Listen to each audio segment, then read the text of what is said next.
Well, the United Nations says it's increasingly alarmed about the plight of our Eritrean civilians caught up in the conflict in Ethiopia. The UN Refugee Agency says it's received disturbing reports of displaced people being killed or kidnapped and forcibly returned to Eritrea, which borders Ethiopia's battle-scarred Tigray region. The first international aid convoy has arrived in Tigray since fighting broke out there more than a month ago. Well, let's go to the Ethiopian capital, Addis Ababa, to journalist Samuel Getachew. Hi, Samuel. Now, an aid convoy has arrived, but getting information from Tigray is proving difficult. What do we know about the current situation there? We know for a fact that the areas that can be accessible to the UN and its partners are only areas controlled by the federal government, the Ethiopian governments. So much of the area is still not accessible to the UN. There are many thousands of people, including Eritrean refugees, that are in desperate need. According to the United Nations, as of last night, they've run out of all kinds of things, including basic food. So you can only imagine the kind of humanitarian disaster that's going on in the region. Definitely incredibly concerning. Now, the UN says it's concerned about reports of Eritrean refugees in the Ethiopian region being killed or abducted or forcibly returned to Eritrea. What has the actual Ethiopian government been saying, though?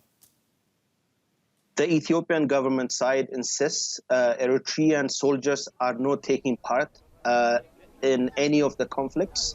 There has been an ongoing accusations, including reports done by Reuters, AFP, and Bloomberg, saying that they are involved, but the government insists no international player is involved in this conflict, and they insist it's only the Ethiopian soldiers and Ethiopian army that is involved trying to liberate, trying to bring some kind of freedom to the people of Tigray. So everything we hear contradicts each other, but again, the conflict is ongoing, and there are many people that are heading to the Sudan, and we're hearing of different stories that are just heartbreaking. I'm sure they are. Now, you've just been mentioning it there. So the Ethiopian government says it's in control of Tigray, and the conflict isn't over, or they're saying it is over. But leaders of the Tigray People's Liberation Front say that they're still fighting on various fronts. What's your assessment? There are segments of the TPLF that might not have the resources or manpower, or I should say person power. But, you know, it's the segment of the TPLF that's so passionate about what they believe in. You know, many of the population of Tigray are young people that have always known TPLF government. So it's, you know, the devil you know that, the devil you don't.